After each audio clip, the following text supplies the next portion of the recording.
Hello? Yours sounds a little louder. Mine sounds like it's on. Better.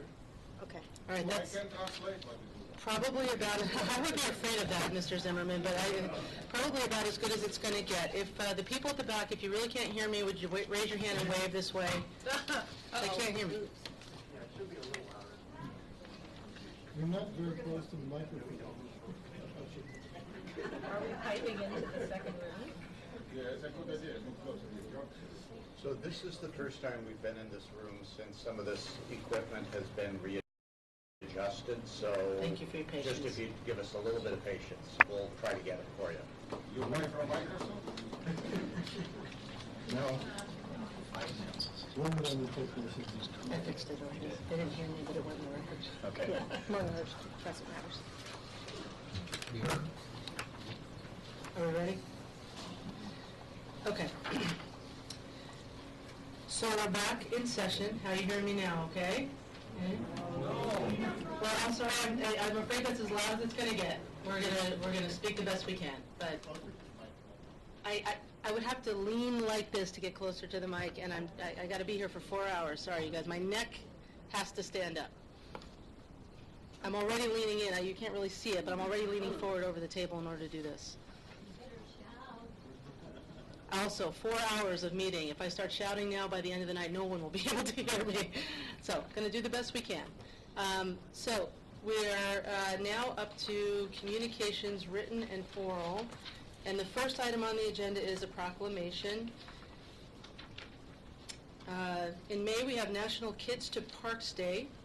So, tonight we have an opportunity to proclaim this Saturday, May 17th, as National Kids to Parks Day. Nationwide, cities, towns, and councils in 40 states join this official celebration by issuing proclamations and offering outdoor programs and activities on that day. And I'm going to go ahead and read the proclamation. I understand we have Parks Ranger Curtis Kuko here to receive it. Is Curtis here? Not seeing him. Okay. If Curtis is not here, I'm going to skip through it then, because I'll just read the end. I'll say that there's a great deal of good information here, but seeing as we have such a packed room and packed agenda, I'm going to skip to the end and just say that I, Claudia Balducci, Mayor of the City of Bellevue, Washington, and on behalf of the City Council, do hereby proclaim May 17th, 2014 as National Kids to Parks Day, and urge the citizens of Bellevue to take the children in their lives to a local, state, or national park. Signed, Claudia Balducci, Mayor. So there's lots of good reasons in here to do it. We'll publish it somewhere where people can read it, and I urge you to please use our fantastic park system. Now, we're moving on to communications, written and oral. So on the agenda tonight, we have approximately 20 minutes for communications, written and oral. I'll extend that to 25 minutes. We'll go to 7 o'clock. But we have 16 people signed up to speak. I'm going to give everybody who signed up to speak 2 minutes each, and I'm going to ask that some of you don't use the full 2 minutes if you don't have full 2 minutes, because otherwise we're not going to be able to bring this in on time. So the first person signed up to speak is Mr. Jeff Dubois. Oh, I'm sorry. Before I get started, come on down and have a seat, but as you're settling yourself. Normal council rules state that we will hear 3 speakers per side on any one side of a particular issue. So when we hit 3 people, that's all for tonight. And then please state your name when you start to speak. Tell us what you're here to talk to us about, and then continue. Thank you so much. Thank you for the time. My name is Jeff Du Bois. I live at 4077 120th Avenue Southeast in Greenwich Crest near Factoria along the Royal Corridor owned by King County. I grew up in Bellevue and have watched the beautiful city by the lake grow into a world-class modern city, home to some of the smartest minds and businesses on the planet. Coveted destination for retailers and their customers, but we still have vibrant neighborhoods and beautiful parks, not by accident, but by the careful consideration over decades by the people who have sat in your chairs. But we're in jeopardy of losing part of the wonderful feeling here in Bellevue, here tonight representing thousands of people who you represent, asking for your help to protect our neighborhoods. 3 months ago, I learned about PSE's Energize Eastside project, the plan to carve a new corridor through our city. 2 basic options that PSE has brought to us for all intents and purposes. Neither of them are acceptable to us. The high-capacity transmission power lines, we're told, are absolutely necessary to meet the growing energy needs for the east side in the next 3 to 4 decades. But we're not talking about 40-foot tall towers. We're talking about 7 to 12-story towers in our neighborhood. Last fall, I was driving with my kids down in Burien, and my 7-year-old daughter said, "Daddy, there sure are a lot of ugly signs down here." And I said, "You know, Bellevue used to look like that when I was a kid, but the city leaders decided that's not what they wanted their city to look like." And it changed. And she said, "Isn't it nice to live in a city where they think it's important for things to look pretty and nice?" PSE has engaged the community, has asked us to come together to find a preferred route. It's a crazy idea, but it has brought all these people together. I want to be clear, we do not want to fight with PSE. We think we can come to an agreement that is a win-win-win for the city of Bellevue, for the people of Bellevue, and for PSE. But we have a lot of concerns, and you'll hear some of them tonight. The nice thing is you have a framework in the comprehensive plan to address these issues and to make the right decision that is the best decision for the city of Bellevue, for all the people in this room, and the thousands of people you represent. Let's keep Bellevue a beautiful, special place for the next generation. Thank you very much.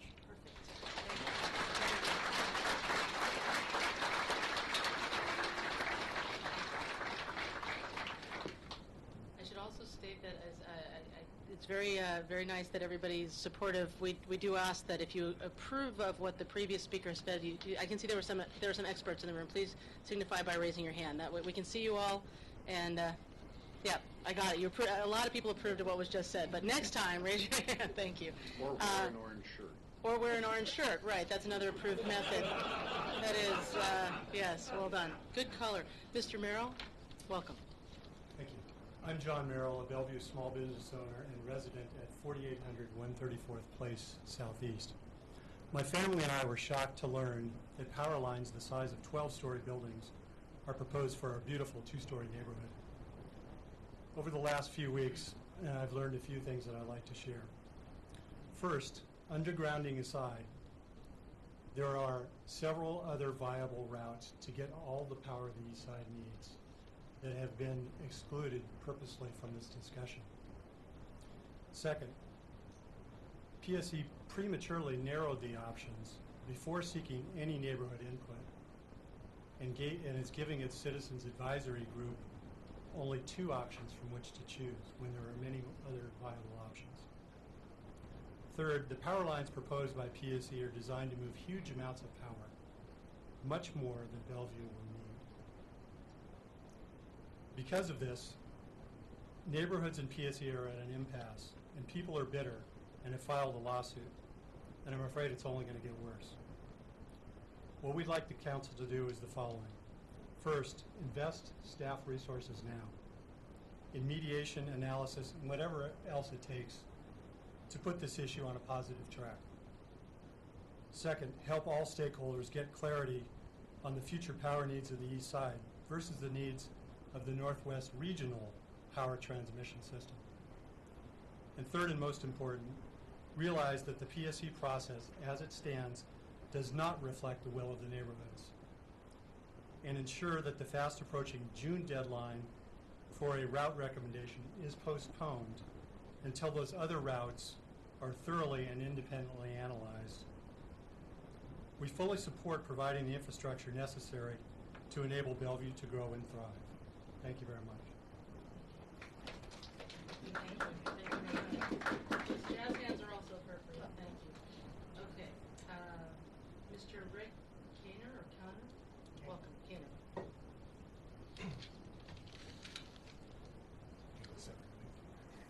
Not like this, no. This is unusual.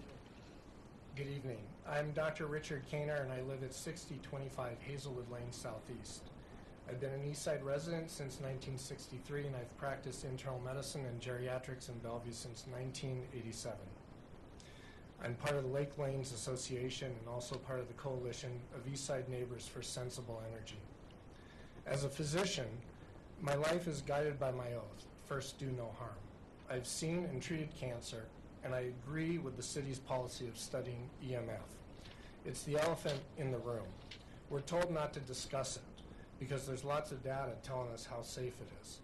But we were told in the 50s and the 60s how safe cigarettes were because they helped immobilize lung secretions. Today's facts, as we know in medicine, are often tomorrow's fallacy, and I'm concerned about the health of our community. We have a first-class city that prides itself on being tree-friendly. These proposed routes cut right through the heart of our community. Whether the concern is our sensitive environment, including eagle, salmon, and other wildlife habitat, safety concerns regarding adjoining gas lines, or the aesthetic impact on bike trails, parks, homes, and schools, the solutions currently proposed are counter to the neighborhood-centered mission that the City of Bellevue has always supported. I'm concerned about the adverse impact on our neighborhoods and community that is unavoidable when clear-cutting thousands of trees are done to put up poles the size of a 10 to 12-story building.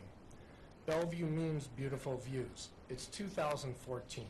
Are these routes really the best solution we can come up with? We acknowledge and support the need to upgrade our infrastructure. These citizens back here are gathered because we need your help. We need your help protecting our neighborhoods, not Route L or M or H or any other specific link, all of our neighborhoods. We need help protecting them from the industrial blight being proposed. We need your help to preserve the vitality of our community, but mostly we need your help in getting a fair, thorough, and accurate review of the impact, the options and alternatives, and the solutions. We appreciate your attention. Thank you. Thank you, Dr. Okay, so I'm going to pause there for just a second because we've now heard 3 people testifying with serious concerns about the Energize Eastside project. So that will be all that will testify to this tonight, but I want to just sort of take this up because this is not an issue that the council's unaware of. It's not an issue where we don't have some concerns, and we have been in fact talking to staff about